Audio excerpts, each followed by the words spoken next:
Let me start by saying, welcome to my class. My favorite part of being a teacher is getting to know you, and I know that you've probably heard that before, but I mean it. I do care. I look forward to going to your games and to your concerts and competitions, as well as supporting your music and your art and your theatrical performances. Invite me to things. If anyone would like to learn to play chess with me or with other students, I do host a casual chess club in my classroom after school. I don't have the day pinned down yet, but I'll let you know when I do. Just ask me about it. I'm also available to just talk about or listen to anything that you want outside of instructional time. If there's something that you want to share with me privately, though, and you feel uncomfortable saying something to me in person, I do have this Google form at the top of my Schoology, and it's called "What's on Your Mind." Okay, so you open that up, and you can say anything that you want to. I've received uplifting and inspiring messages from my students. I've also received death threats and been cussed out. I have had students tell me about difficulties that are going on in their lives, and I've received fanciful, rambling diatribes. One student last year used it as a kind of dream journal, which was interesting. Um, Everything is acceptable on that form. You can tell me anything that you want to, and you can even choose to submit things on that form anonymously, where I can't see who it is that's sending the message, right? I'm not going to make any attempt to identify you unless I find that you have revealed that you're maybe suicidal or you're pregnant or something that I'm legally required to report. I'll make an attempt to find out who you are, but otherwise it's anonymous, and I can't actually see who you are when you submit things on that form. Um, so all of that said, it truly and deeply pains me that I'm going to have to be the bad guy to many of you, because I sincerely believe that under different circumstances outside of a school environment, I would probably get along with most of you, if not all of you. I believe that sincerely. Um, Most of you will probably not like my class because it is the most difficult class in this school that you are forced to take.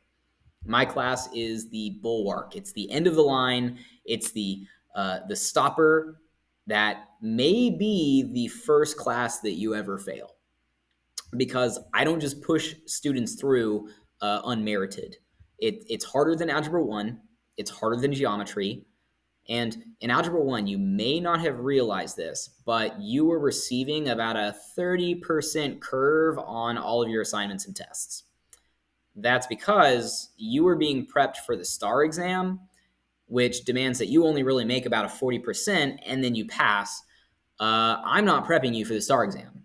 I'm prepping you for either life outside of school or for college. And in that case, 40% just doesn't cut it. It's not sufficient, right? So I don't often curve, and you're going to be awarded the grade that you've earned.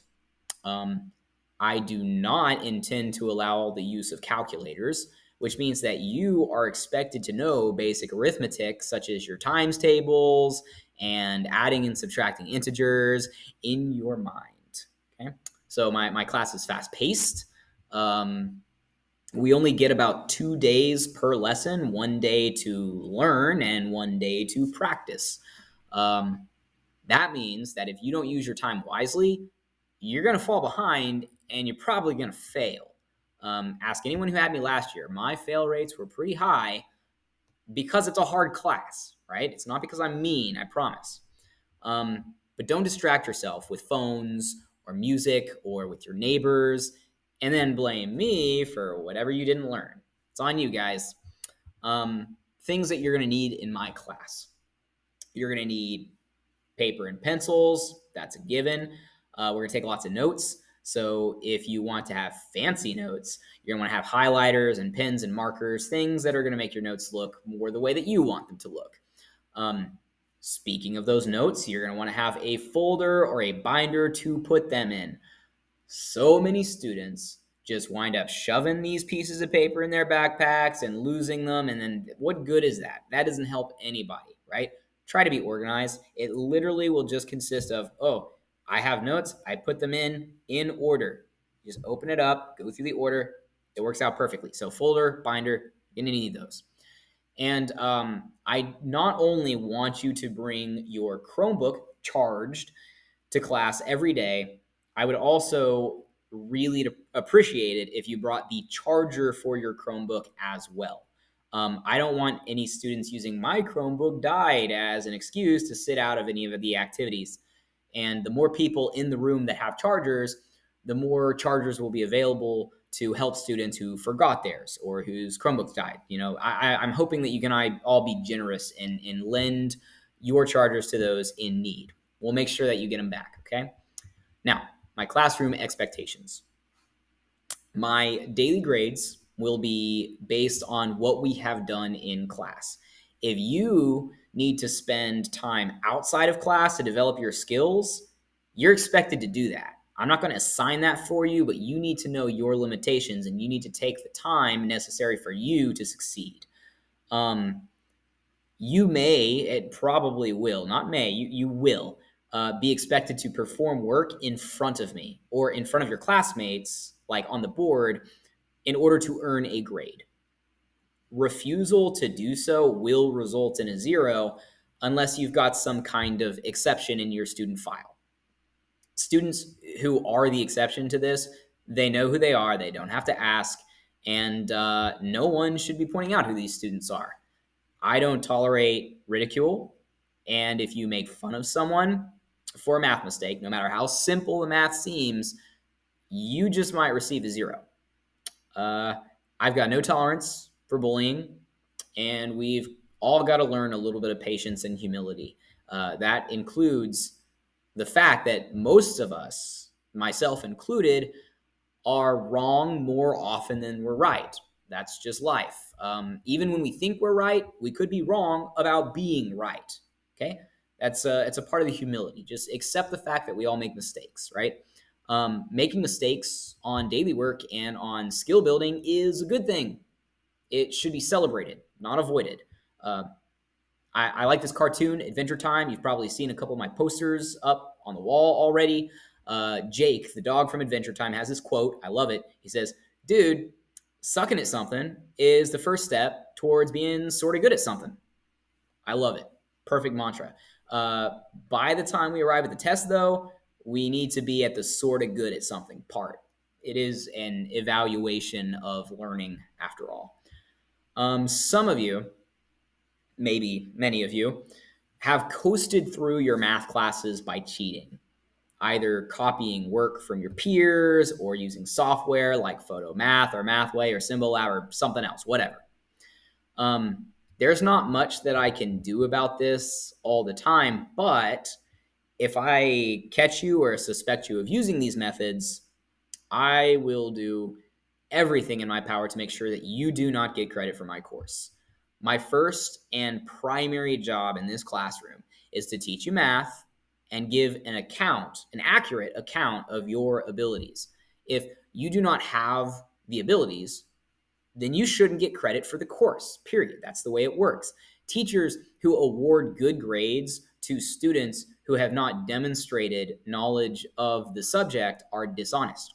And I don't want to be a dishonest teacher. I'm not going to lie to potential colleges or potential future employers saying that you understand math that you don't understand. That's how bridges fall down, right? That's how disasters happen. No, not doing that. Honesty and integrity on my part and on your part is more important than any math that you are going to learn in this class. So even if you have to take some low grades, be honest. That's the important part, especially to me. If you refuse to do math while I'm watching and you only do math outside of my classroom, I'm going to have to kind of assume that you're doing it dishonestly. The I was planning on doing it at home excuse is not a sufficient excuse, and I'm going to just assume that you're cheating. Okay? When you have class time to work, you got to use it, and you're going to get a 0 if you don't use it. Math that happens outside of my immediate attention is not math that I can trust. If you want me to believe that you aren't cheating, you have to demonstrate your abilities to me. In this job, my experience for the past 5, 6 years has informed me that my default assumption has to be they're cheating. If I don't see them doing it, they're cheating. I shall venture to be the litmus test of your integrity. So, speaking of integrity, I expect my students to strive for virtue. I'm going to list a couple off. What I want from you guys, instead of a list of classroom rules, we're going to get to some rules in a second, but they're school rules, not classroom rules. Instead of classroom rules, I want to have classroom virtues, expectations. Okay, so I want you guys to be charitable. I want you guys to be just. I want you to be prudent. I want you to be temperate, humble, kind. I want you to be chaste. That's a big one. I want you guys to be patient with me, with others. I want you to be diligent. I want you to be sincere. I love that one, sincere. I want you to be generous. I want you to be grateful. I want you to be merciful to other students and forgiving of both myself and other students. I want you to be hopeful and faithful. I want you to be honest and courteous to others. I want you to be obedient when it calls for it. And I want you to be courageous. Have the confidence to stand up and do what needs to be done. Okay? So those are the classroom expectations anyway. So let's talk about tests. When I create a test, you're not going to be permitted the use of a calculator most of the time. You're not going to be permitted the use of notes or handouts most of the time. You're not, and this is going to be an all the time thing, you may not use the bathroom until you are ready to submit your exam. If you're on your phone during testing or you're talking to a classmate, I'm just going to conclude that you're cheating and that you just want to fail. Okay? So no phone, and that includes no music. Okay? No AirPods or earbuds or whatever you want to call them, headphones, and no smartwatches. All right? I will permit you guys to be on your technology, on your phone after you've submitted the test. That's not a problem with me. When the test is there, no phones, none of that stuff. Okay? They're not always going to be multiple choice. In fact, I want to integrate a lot more not multiple choice tests into my curriculum, which you're going to hate, but real life is not multiple choice. Real life is always free response. If I allow the use of calculators, if I allow the use of notes, or if I design a multiple choice test, you should see that as something to be thankful for, not something that you're entitled to, even though it's something that you've come to expect from school. Many students are deterred from seriously attempting an exam because they think before trying that it's impossible, that they can't do it. But when something has to be attempted, one must never consider possibility or impossibility. Faced with an optional question on an exam, you have to consider whether you can do it or not. But faced with a compulsory question, which all of mine will be compulsory, you just have to do the best you can. Okay? You can get some marks, some credit for a very imperfect answer, but you're certainly going to get no credit at all if you just leave the question alone. So always do your best. And I guess inspirationally speaking, in things like war, or heck, that's a little extreme, mountain climbing, or learning to skate or swim, or learning to ride a bicycle, or heck, even trying to like fasten your collar when it's cold and you can't feel your fingers. People quite often do what seemed impossible before they attempted to do it. It's wonderful what you can do when you have to do it. And for the record, as far as taking these tests, I don't believe in bad test takers. I believe in people who know the material and those who do not. So please don't use that as an excuse for me.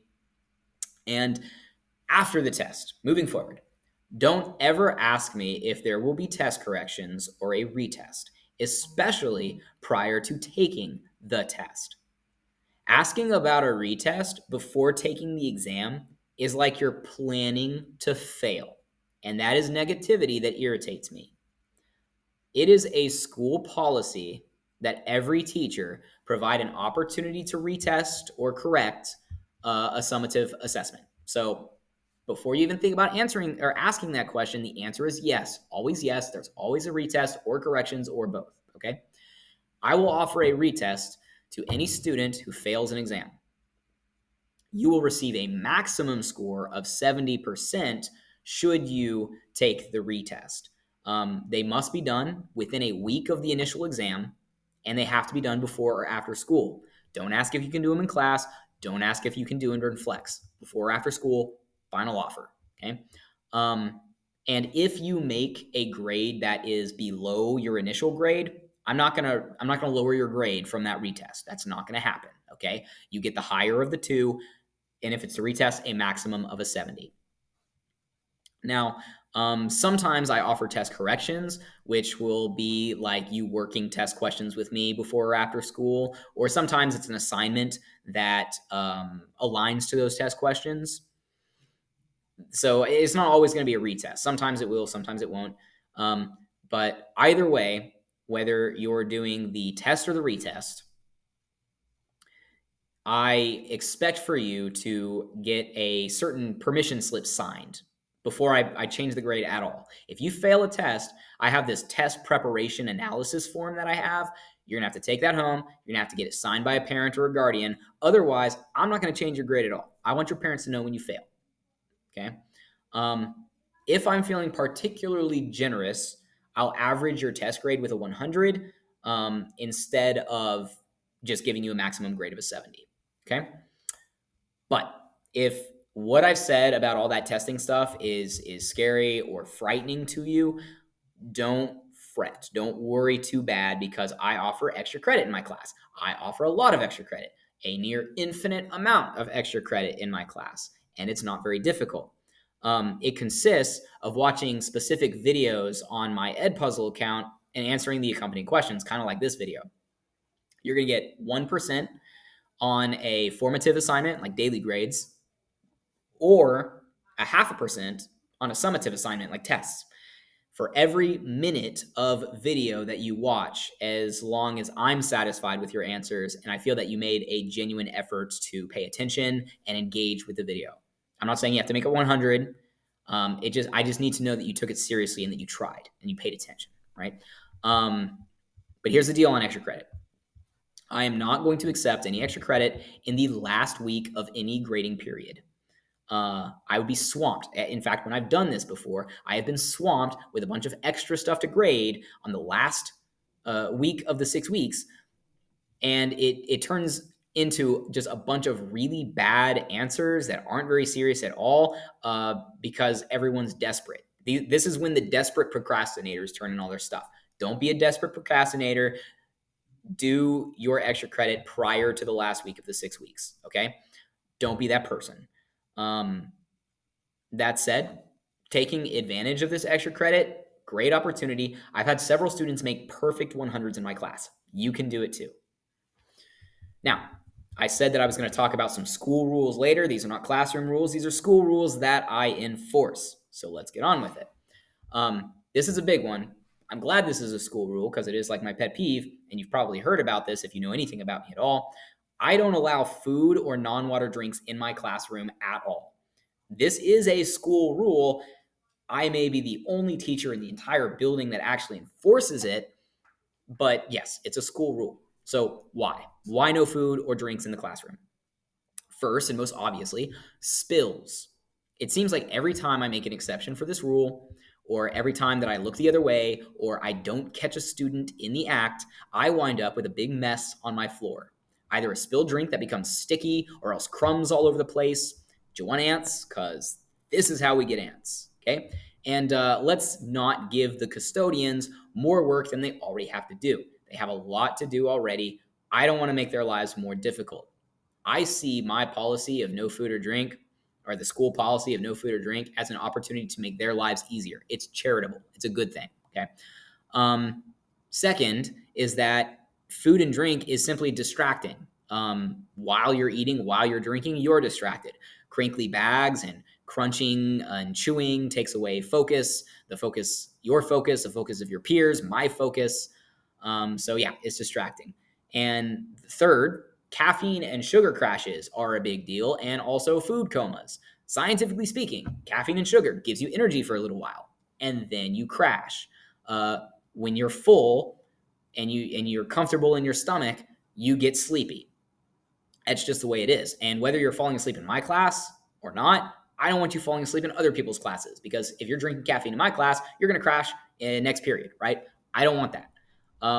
So the next reason, what was he? That was the third. Okay, the fourth reason is America's got an obesity problem anyway. I'm doing my part. So, and I guess, okay, so the fifth is actually just more of a personal thing. Like, I know it's a school rule, but this is kind of my hot button issue, and I'm not going to fold on it. I will take your snacks and throw them in the trash. I will take them from you. I will see a drink sitting on your desk. I'll take it. I'll throw it in the trash. And everyone has little quirks that if you want to get along with them, you just have to accommodate those quirks. If you don't respect the rule, you don't respect me. So whenever I take your things and I throw them in the trash, that is not me trying to be disrespectful of you. That is a situation in which you have already disrespected me, and I'm just following up on the rule that I've already established. You're watching this video means you've heard the rule, which means that you know my expectations, so don't push it, okay? I don't want to get in a fight. I'm sure a fight will happen. Happens every year. Please just pay attention to the video. Respect my rule. All right. Yeah, I went on for way too long about the food and the drink thing. But I do want to say before, but this is going to be an issue too. I am the exception to that rule. I practically live in this classroom. I spend more time in this classroom than I do at home most of the time. I have to live with my mess. I have to clean up my mess. So this is my lunchroom. I don't go eat with the kids. I have to eat here. So if you see me with food or something like that, just lay off me, all right? I'm the exception to the rule. Moving on. Enough time with that. I enforce the dress code, which is also a school rule. You have to have your ID visible at all times. I check for IDs. What should not be visible at any time are your stomachs, your lower backs, your chests. You've got to have from your mid-thigh to your waist covered. If you're wearing skin-tight fabrics, you have to have shorts or pants or skirts or dress to accompany that. And if your clothing has words or pictures on it, it can't depict vulgar, violent, graphic, or drug-related things. Basically, anything that would be illegal for you to have in this classroom is something that should not be depicted on the shirt. And if you don't like these rules, like, I get it. Sometimes dress code is silly. Don't bother me about it. I want you to write the school board and talk to them about changing it, because I'm just the messenger here. And if I call you out on a dress code violation, remember, you put yourself on display, not me. Cool. Dress code, done. Hall passes. Hall passes are going to be a little different this year. The math hallway has has red bathroom passes, and you're going to be limited to the math hallways when you're out to use the bathroom with these red passes, when you're dismissed to go to the bathroom. You can't go to the bathroom within the first or the last 10 minutes of class. That was a rule last year. I enforced that rule. So don't be surprised if you ask and I look at my watch or I look at the clock and I say, oh, no, you got to wait 7 minutes. Okay. It's just, I actually take that rule seriously. If I suspect that you have used the restroom more than 3 times in my class during a single week, I'm probably going to tell you no. Just using the bathroom should not be a habit in my class. Okay, so please refrain. Use it when you have to. Don't use it as a convenient excuse to get out of class regularly. Okay, when you have to use the bathroom, don't interrupt any lessons. Don't interrupt me when I'm talking. Just take your ID, lift it in the air. I'll see your ID. I'll say, oh, that means that they need to use the restroom. And then at the earliest opportunity where I feel it's appropriate, I'll let you go to the bathroom. You just take the pass and go. Okay. And it is a one person at a time policy, meaning if you're out at the bathroom, please be considerate and respectful of the people waiting in line behind you. We do not want, a large queue of uncomfortable people waiting for one person who's just off in the hallway or in the bathroom goofing off. Okay. Please finish your business promptly. And if I'm not mistaken, I think that's just about everything that I had to say. I think that covers it. I know it's a lot. I know it's a long video. I appreciate your patience. Despite how rigid and maybe even intimidating all of this seems, I really do hope to get to know you. I hope we all have an excellent year. So if you have any questions, be be sure to ask me about them, send me an email, or use that form I was talking about at the very beginning of the video. Okay? Alrighty. Best of luck to you. Bye-bye.